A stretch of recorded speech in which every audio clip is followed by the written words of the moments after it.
चलो देखो इस क्वेश्चन को समझ लो जरा, बहुत अच्छा क्वेश्चन है, इसको जरा समझिए ध्यान से। A man invested an amount, एक आदमी ने क्या करा, अपना पैसा इन्वेस्ट किया है। एक आदमी ने अपना पैसा इन्वेस्ट किया है, वो इन्वेस्ट क्यों करेगा? क्योंकि उसको कुछ फायदा होना चाहिए, उसको कुछ फायदा होना चाहिए, तो उसने सिंपल इंटरेस्ट यानी ब्याज का जो काम है उस पर पैसे दिए हैं। ठीक है, उसने किसी को एक पर्टिकुलर रेट पर पैसा दिया है। अपने गांव में देख लो, कभी 2% की ब्याज चलती है, 3% की चलती है, 4% की चलती है, डिपेंडिंग ऑन द सिचुएशन और depending on the person who is getting the money from which person. समझ में आ रहा है? कौन सा आदमी किसको क्या दे रहा है और कैसा उसका व्यवहार है उसके साथ, उस पर डिपेंड कर रही है यहाँ पर तो। लेकिन कुछ इंस्टीट्यूट्स होते हैं, कुछ ऑर्गेनाइजेशंस होती हैं जो कि आपको लोन्स देती हैं या फिर वो आपका पैसा इन्वेस्ट करवाती हैं, तो जो आपको आउटपुट मिलेगा वहां से पैसा इन्वेस्ट करवाएंगे तो जो आपको आउटपुट मिलेगा, तो उनके रेट्स फिक्स रहता है, उनके रेट्स फिक्स रहते हैं कि इतना रेट का आपको इंटरेस्ट मिलता चलेगा और आपको एनुअली ऐड हो होकर पैसा बढ़ता चलेगा। समझ में आया? तो जरा देखिए क्वेश्चन क्या है। A man invested an amount at 12% per annum simple interest and another amount at 10% per annum SI। SI मतलब सिंपल इंटरेस्ट। तो एक आदमी ने क्या करा है, कुछ पैसे इन्वेस्ट करे हैं, कुछ पैसे इन्वेस्ट करे हैं 12% पर, 12% की रेट पर। समझ में आ रहा है? 12% की रेट पर 1 साल के लिए, पर एनम बोल रहे हैं, पर एनम प्रति ईयर के हिसाब से, पर साल के हिसाब से, पर ईयर के हिसाब से उसने 12% की रेट पर एक अमाउंट उसने क्या कर दिया, इन्वेस्ट कर दिया।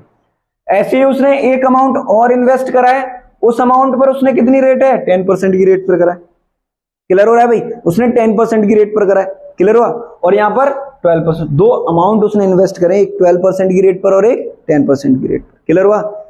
जब उसने ऐसा किया, जब वो उसने 12% की और 10% की रेट पर दो अमाउंट इन्वेस्ट करे, तो उसको साल में जो इंटरेस्ट मिलता है, जो ब्याज मिलती है, जो उसने करे वो तो उसको मिलेंगे ही मिलेंगे, लेकिन वो तो इन्वेस्टेड है, तो वो तो इन्वेस्ट ही रहेंगे, वो तो बाद में जब खत्म कर देगा पूरा कार्यक्रम वहां से, तब मिलते हैं वो पैसे, अदरवाइज वो तो चलते ही रहते हैं, लूप में चलते रहते हैं। लेकिन आपका जो ब्याज हो जाता है, जो आपका इंटरेस्ट हो जाता है, वो आपको मिल जाता है। तो एनुअली जो आपका ब्याज हो गया था दोनों के हिसाब से, 12% और 10% के हिसाब से, आपने जितना पैसा इन्वेस्ट करा था, आपको साल में कितने ब्याज मिल रही थी, 2600 रुपए, 2600। बट अब उसने क्या कर दिया, अब उसने कर दिया, उसने जो अमाउंट इन्वेस्ट किया था, अमाउंट उसने इन्वेस्ट, हमें पता नहीं कितना इन्वेस्ट किया था, उसने कुछ अमाउंट 100 रुपए, 200 रुपए, 300 रुपए, 400 रुपए, 50,000, 60,000, 70,000, कितने भी उसने इन्वेस्ट करे, हमें पता नहीं है। अभी दो इन्वेस्टमेंट करे हैं, तो एक का अलग वैल्यू होगा, दूसरे का अलग वैल्यू होगा। क्लियर हो रहा है भाई? तो यहां पर उसने जब इन्वेस्ट करा पहले, तो उसको 2600 रुपए का ब्याज मिल रहा था। अगर वो क्या कर दे, अगर वो अपने अमाउंट जो इन्वेस्ट किया है उसको इंटरचेंज कर दे, मतलब 12% की रेट पर उसने मान के चलो 100 रुपए इन्वेस्ट करे थे और 10% की रेट पर उसने 200 रुपए इन्वेस्ट करे थे, तो अब वो क्या कह रहा है, अगर मैं इन अमाउंट को बदल दूं, यानी 12% पर मैंने 100 करे थे, तो उस 100 की जगह मैंने जो 200 और 10% पे करे थे, उन 200 को मैं इधर कर दूंगा और 100 को मैं इधर कर दूंगा। समझ में आया? इंटरचेंज कर दिया। जो अमाउंट में 12% की रेट पर इन्वेस्ट कर रहा था, वो अमाउंट अब मैं 12 पर ना कर 10 पर करूंगा। समझ में आया? और जो मैं पहले 10% की रेट पर कर रहा था, वो अब 10 पर ना कर 12 पर करूंगा। इंटरचेंज समझ में आ रहा है? क्लियर हो रहा है? अमाउंट इंटरचेंज हो रहे हैं, रेट तो वही है 12 और 10 है, लेकिन अमाउंट इंटरचेंज कर दिया। लेट्स से मैंने जो इन्वेस्ट करा 12% पर एक्स करा, लेट्स से, क्योंकि मालूम नहीं है, कोई भी वैल्यू हो सकती है, it can be any value, हमें पता नहीं है अभी। मैंने मान के चलिए 12% की रेट पर एक्स रुपया क्या करा, इन्वेस्ट करा। समझ में आ रही है? और 10% की रेट पर मैंने y रुपया इन्वेस्ट करा। क्लियर हुआ? अगर मैंने x इन्वेस्ट कर दिया, y इन्वेस्ट कर दिया, तो by the formula you can easily find the simple interest for both per annum. Are you getting? You have a formula for simple interest, that is SI equal to P into R into T upon 100। ये होता है कि नहीं, बोलो? होता है कि नहीं? P इज व्हाट, क्या? Principal, R is rate, T is time. ठीक है? तो जरा देखो, अब आपको क्या करना है, मैं यहां पर लेट कर रहा हूं solution, let the amount invested at 12% and 10% be X and Y respectively. बोलो, समझ में आई बात? समझ में आई क्या किया मैंने? अब जरा देखो यहां पर, अब आप क्या करोगे, पर एनम की बात कर रहे हैं तो 1 साल की बात करें तो टाइम पीरियड हम 1 साल का लेके चलेंगे। ठीक है? 1 साल का लेके चलेंगे। अगर आपको 2 साल का लेना तो आप इसमें 2 का इंटू कर दो तो आपका 2 हो जाएगा। 3 का लेना है तो आप इसमें 3 का कर दो तो 3 का ब्याज हो जाएगा। 1 साल का इतना है यार, 2 का चाहिए तो 2 का इंटू करो, लेकिन हम तो 1 का लेके चलेंगे, हम कैलकुलेशन क्यों बढ़ाए। क्लियर हो रहा है, 1 का लेके चलेंगे, पूरी बात करेंगे। तो जरा देखिए, मैंने 12% पर x रुपया डाल दिया, 10% पर y रुपया डाल दिया, तो बताओ मेरे को कितना ब्याज मिलेगा, वो निकाल रहा हूं। ठीक है, यहां पर क्या निकाल रहा हूं, SI निकाल रहा हूं। क्या निकाल रहा हूं, SI। SI कितना हो जाए, दोनों केसेस में निकालूंगा। इसके लिए अगर मैं निकालना चाहूं 12% पर मैंने कितना रुपया इन्वेस्ट कर दिया, x is what now, x is principal, x is principal. तो यहां पर क्या हो जाएगा, देखो x इंटू कितना रेट है 12 और टाइम कितना 1 ईयर, मैंने बोला 1 साल के लिए काम कर रहा हूं तो 100 प्लस। दूसरी बात दोनों पर करता है तब उसको 2600 रुपए मिलते हैं, तो दोनों का निकालना पड़ेगा, जोड़कर 2600 के बराबर करना पड़ेगा कि नहीं, बोलो। क्लियर हो रही है मेरी बात। तो यहाँ पे देखो, तो दूसरा क्या है, मैंने कितना करा, y रुपया इन्वेस्ट करा। क्लियर हो रही है, अरे ये मल्टीप्लाई है यार, कुछ और मत समझ लेना इसको। वो कोडिंग करता हूं ना मैं, तो उसमें ऐसे ही बनाना पड़ता है, कंप्यूटर में ऐसे ही आता है स्टार सा। ठीक है, y क्रॉस कितना 10% इंटू 1/100। अब ठीक है, अब ये जो है आप यहां से इसको सॉल्व कर लोगे, बोलो। और ये SI कितना मिल रहा था आपको, मिल रहा था, तो यहां से 12x plus 10y is equal to कितना 100 का इधर इंटू कर दोगे, तो यहां से आपको क्या मिल जाएगा, देखो 12x plus 10y is equal to कितना 26000 मिला। और यहां से आप क्या कॉमन ले लो, कितना कॉमन आ जाएगा, 2 कॉमन आ जाएगा, तो यहां पर 6x प्लस 5y और 2 से इसमें डिवाइड करोगे तो ये कितना हो जाएगा 13, 4 जीरो आ जाएंगे साथ। समझ में आया। तो ये आपको एक इक्वेशन मिला, बोलो, एक इक्वेशन मिल गया, बोलो। अब मैं दूसरे केस की बात कर रहा हूं, जरा देखना, जरा ध्यान से। इसको मैं इरेज कर दूं, ये इक्वेशन आपके पास है, मैं इसको इरेज कर रहा हूं। क्लियर हो रहा है। अब उसने क्या कर दिया है, अब उसने कंडीशन, ये देखो, ये तो सेम रहेगा इन्वेस्टमेंट। अब उसने जो कंडीशन रिवर्स कर दी है, अब उसने कंडीशन रिवर्स कर दी कि जो उसने इन्वेस्टमेंट किया था वो अब बदल जाएगा। 12% पर उसने अगर पहले x करा था तो अब क्या हो जाएगा, y हो जाएगा। और उसने y अगर पहले 10% पर करा था तो वो 12 पर पहुंच जाएगा, और जो x 12 पर करा था वो 10 पर पहुंच जाएगा। रिवर्स हो जाएगा ना यार। यहां पर देखो 12% पर हमने x करा था और 10% पर हमने y करा था। तो अब रिवर्स केस की बात कर रहा हूं। किस केस की बात कर रहा हूं, केस 2 में पहुंच गया हूं। किस में पहुंच गया हूं, केस 2 में पहुंच गया हूं। तो अब 12% पर x ना रहकर कितना हो जाएगा, y हो जाएगा, और 10% पर y ना रहकर क्या हो जाएगा, x हो जाएगा। रिवर्स हो गया, बोलो। अब इसके हिसाब से हम क्या निकालेंगे, SI निकालेंगे। क्या निकालेंगे, SI निकालेंगे। जरा देखिए, तो यहां से फिर से SI निकाल रहा हूं भाई, SI निकाल रहा हूं इसके हिसाब से। तो अब इसके हिसाब से क्या हो जाएगा, y अब कितने पर जाएगा, 12 पर, तो 12 इंटू y इंटू 1/100 प्लस ऐसे क्या हो जाएगा 10 इंटू x को इधर कर सकते हो, कोई दिक्कत नहीं है, वो मैंने कर दिया है, इंटू 1/100 कितना 100, that will be equal to what. जरा ध्यान देना, ये किसके बराबर आ रहा है, SI के। किसके बराबर आ रहा है, SI के। सेकंड केस क्लियर हो रही है। तो जरा देखो, अब जरा देखो, यहां से क्या हो जाएगा 12y हो जाएगा, और वो क्या हो जाएगा 12y प्लस 10x/100। क्लियर है। अब यहां से आप इसको 2 से कर दोगे तो ये 6y बचेगा, ये 5x बचेगा, और नीचे क्या बचेगा 50 बचेगा। तो 6y प्लस 5x/50। अब जरा यहां पर गौर दो, ये जो SI था, जब मैंने इसको रिवर्स कर दिया तो मुझे जो यहाँ पर जो रिसीव होता था, यहाँ पर जो इंटरेस्ट रिसीव होता था, मेरे को 140 रुपया कम रिसीव होता था, 140 रुपया कम रिसीव होता था। बोल रहा है ना, देखो, but if he had interchanged the amount invested he would have received 140 less, 140 less. तो 140 कम लेगा तो पहले कितने ले रहा था 2600 आ रहे थे, तो 140 कम कर दो इसमें से, तो यहां पर क्या हो जाएगा, बोलो समझ में आया, बोलो समझ में आया कैसे कर रहे हैं। तो यहां पर देख लो, तो यहां से 6y plus 5x/50 that will be equal to, minus करोगे तो एक 0, 10 में से 4 गए तो 6, और 5 में से 1 गया तो ये 4, और ये क्लियर हुई, बोलो क्लियर हुई, नहीं आया, इसको करोगे तो इतना ही आएगा। और 50 का इधर इंटू कर दो, क्या कर दो 50 का इधर इंटू कर दो, तो आपको क्या मिल जाएगा 6y plus 5x equal to 50 का इंटू करोगे तो 2 0 तो वैसे ही आ जाएंगे, एक ये और एक ये। अब 5 का इंटू करोगे तो 30 कैरी 3 20 और 3 23 2 और 12। बोलो समझ में आई, समझ में आई। तो आपको एक और इक्वेशन मिल गई, बोलो एक और इक्वेशन मिल गई, बोलो। दोनों को सॉल्व कर लोगे, बोलो दोनों को सॉल्व कर लोगे, बोलो। तो x और y निकल आएंगे, बताओ x और y निकल आएंगे कि नहीं, बोलो देखो यहाँ पर क्या है, किसी एक में कुछ मल्टीप्लाई कर देना, बात बन जाएगी। बोलो आपको क्या करना है, यहाँ पर 2 का कर देना, इसमें सॉरी 2 का नहीं, यहाँ पर 5 का कर देना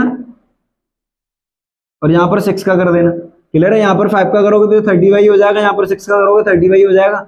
मल्टीप्लाई 8/6 और यहाँ पर अगर इसको 6 का कर दिया तो इसमें कितने का करना पड़ेगा, 5 का। सॉल्व करोगे तो आपको क्या मिल जाएगा, एक का आंसर आ जाएगा, फिर पुट करके दूसरे का भी निकल आएगा। समझ में आया? ये आप सॉल्व कर लेना। किसके लिए सॉल्व करना है, x और y के लिए। आसान बात है, कर लोगे बोलो, आसान बात है, कर लोगे बोलो। क्लियर हुआ ये क्वेश्चन? क्लियर हुआ बताओ? तो जरा देखिए, ये भी बहुत अच्छा सवाल है, इसको भी जरा समझने की कोशिश करेंगे। जरा ध्यान दीजिए इधर, है ना। नींद तो नहीं आ रही किसी को भाई? हाँ आ रही है? तो जरा देख लो, नहीं आ रही है तो फिर, अगर आ रही है तो बताओ भाई।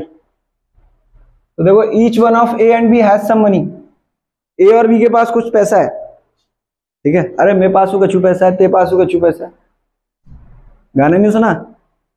दे दनादन कौन सी मूवी आई थी, पैसा पैसा करती है, पैसे पे क्यों मरती है। किस पे मरे भाई? आजकल पैसे पे ही तो मर रही है यार। पैसे कमाओ, अपने आप सब आएगा। तो जरा देखो, each one of A and B have some money. If A gives 30 rupees to B, then B will have twice the money left with A. A के पास और बी के पास कुछ पैसा है। अगर ए ने बी को कुछ पैसा दे दिया अपने में से, मेरे पास 5 रुपया थे, 1 रुपया बाय दे दो दूसरे, समझ में आई? ए और बी के पास कुछ पैसा है। अब ए ने क्या करा, बी को कुछ पैसा अपने में से निकाल कर दे दिया, तो अब जो बी के पास पैसा हो जाता है वो ट्वाइस हो जाता है जितना ए पर बचता है उसके। समझ में आया? पहला केस क्लियर हुआ? पहला केस क्या केस है? पहला, ए और बी के पास कुछ पैसा है, ए ने क्या करा, अपने उस पैसे में से कुछ अमाउंट लिया है और बी को दे दिया। जब उसने ऐसा किया तो बी का जो अमाउंट है अब वो ज्यादा हो जाएगा। अब वो कितना हो जाता है, वो ट्वाइस हो जाता है किसके, ए पर जितना बचता है उसके। समझ में आई? क्वेश्चन समझ में आ रहा है? दूसरा केस, अगर पहले केस में ए ने दिया, अब दूसरे केस में बी देगा। अब दूसरे केस में अब बी क्या दे रहा है, ए ने 30 रुपए दिए थे। ए ने कितने दिए थे, 30 रुपए। अब अगर बी ए को 10 रुपए दे दे, बी के पास कुछ पैसा है, उसमें से 10 रुपए निकाले, उसने ए को दे दिए। किसको दे दिए? ए को दे दिए। तो ए को दे दिए तो अब हो क्या जाता है, जो ए के पास अमाउंट हो जाता है वो थ्राइस हो जाता है किसके, जो बी पर बचा है उसके। समझ में आया? क्लियर हुआ? तो उसी के बेस पर हम काम करेंगे और हमें क्या निकाल देना, कितना उनके पास पैसा है। समझ में आया? तो यहां पर लेट कर लेते हैं, लेट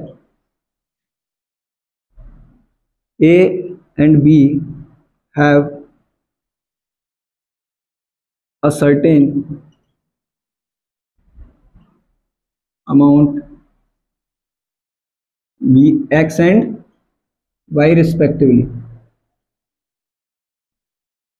समझ में आया? क्लियर हुआ? तो अब आपको पता चल गया कि A के पास X है और A के पास कितना है, X, और B के पास कितना है, Y। क्लियर हुआ? बोलो क्लियर हुआ? तो जरा देखो, अब वो क्या कह रहे हैं, केस फर्स्ट, केस फर्स्ट इधर कर रहा हूं, केस सेकंड इधर कर दूंगा, ठीक है भाई। केस फर्स्ट देखो, केस फर्स्ट में क्या कह रहे हैं, if A gives 30 rupees to B, A ने बी को 30 रुपए दे दिए, तो अब बी के पास कितना हो जाएगा जरा देखो। अब वैसे तो इन दोनों का अगर टोटल आप यहां पर निकालोगे तो दोनों के पास कितने रुपए रहेंगे, एक्स प्लस वाई मनी रहेगा टोटल, यही तो रहेगा, यही तो रहेगा। लेकिन वो कोई बात नहीं है, हमने लिख लिया। अब यहां पर देखो, ए ने क्या करा, 30 रुपए बी को दे दिए, तो बी का जो अमाउंट है वो कितना हो जाना चाहिए, उसके पास वाई थे तो 30 दे दिए, तो अब बी के पास कितने हो गए, वाई प्लस 30 हो गए, बी के पास हो गए, किसके पास हो गए, बी के पास। क्लियर हुआ? दूसरी बात, अब जब ए ने दिए हैं तो ए के पास कम हो गए होंगे, तो अब ए के पास x माइनस 30 हो गए होंगे। बोलो समझ में आई बात? समझ में आई? तो जब वो ऐसा कर देता है तो क्वेश्चन में क्या दे रखा है, तो फिर जो बी का पैसा है वो ट्वाइस हो जाता है किसके, ए पर जितना बचा है, ए पर कितना बचा है, इतना बचा है। बोलो समझ में आई बात? तो यहां से एक इक्वेशन मिल गई, तो क्या हो जाएगा, देखो y plus 30 that will be equal to 2x minus 60। तो इसको इधर लाओगे पूरे को, या फिर इसको इधर ले जाओ, समझ में आ रहा है, इसको इधर ले जाता हूं, मुझे हो जाएगा 2x माइनस वाई, ये इधर जाएगा तो माइनस का हो जाएगा, तो ये 90 हो जाएगा, that will B 0 and equation 1। बोलो समझ में आई बात? ये 90 है। क्लियर हुआ? बोलो। या आपके पास एक इक्वेशन मिली दूसरी। केस सेकंड की तरफ आओ। केस सेकंड में क्या करना है? अब अब बी ए को दे रहा है। पहले ए ने बी को दिया, पहले ए ने बी को दिए, पहले ए ने बी को 30 रुपए दिए, यही तो था। अब क्या कर रहा है? अब बी जो है ए को दे रहा है, कितने दे रहा है? 10 रुपए। कितने दे रहा है? 10 रुपए। अब जब बी ने ए को दे दिए तो बी के पास कितने बचेंगे? उसके पास जितना था उसमें से 10 कम हो जाएगा, तो कितना था? वाई था, तो वाई माइनस 10 हो जाएगा। बोलो कोई परेशानी? और ए को दे दिए तो ए के पास जितना था उसमें 10 जुड़ जाएंगे, तो यहां पर क्या हो जाएगा? x प्लस 10 हो जाएगा। और जब वो ऐसा करता है तो जो ए के पास अमाउंट हो जाता है वो थ्राइस हो जाता है किसके? जो बी पर बचता है उसके। तो ए का कितना हो गया? x plus 10 that will be equal to कितना? थ्राइस ऑफ, देखो ये लिख रखा है यहाँ पे, have thrice as much as is left with B. B पर कितना बचा? y minus 10। बोलो कोई परेशानी? बोलो कोई परेशानी? तो अब यहां से इसको सॉल्व कर दोगे, बोलो तो x plus 10 that will be equal to कितना? 3y minus 30। तो यहां से आपको इक्वेशन जो मिल जाएगी उसको इधर ले जाओ या फिर इसको इधर ले आओ, तो x माइनस 3y, ये प्लस का इधर आ जाएगा तो ये प्लस का 40 हो जाएगा, इक्वल टू 0। इक्वेशन 2 मिल गई। बोलो कोई परेशानी?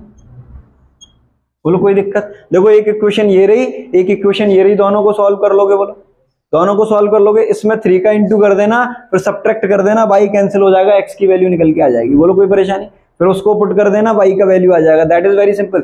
ये सारी चीजें हम सॉल्व करना पड़ चुके हैं, हमें बस इक्वेशन बनाना बताना है, तो बाकी का तो तुम सॉल्व कर लोगे। ठीक है, तो ये यहाँ से इक्वेशन आपके पास आ गई है। आपके पास कई सारे मेथड है, मोस्टली प्रेफर एलिमिनेशन मेथड। समझ में आया? तो यहाँ पर एलिमिनेशन मेथड यूज कर लेना, x और y का वैल्यू निकाल लोगे तो आपका ये क्वेश्चन हो जाएगा। ठीक है भाई, तो आज के लिए इतना ही। कल मिलते हैं छोटे से ब्रेक के बाद। जय हिंद, जय भारत।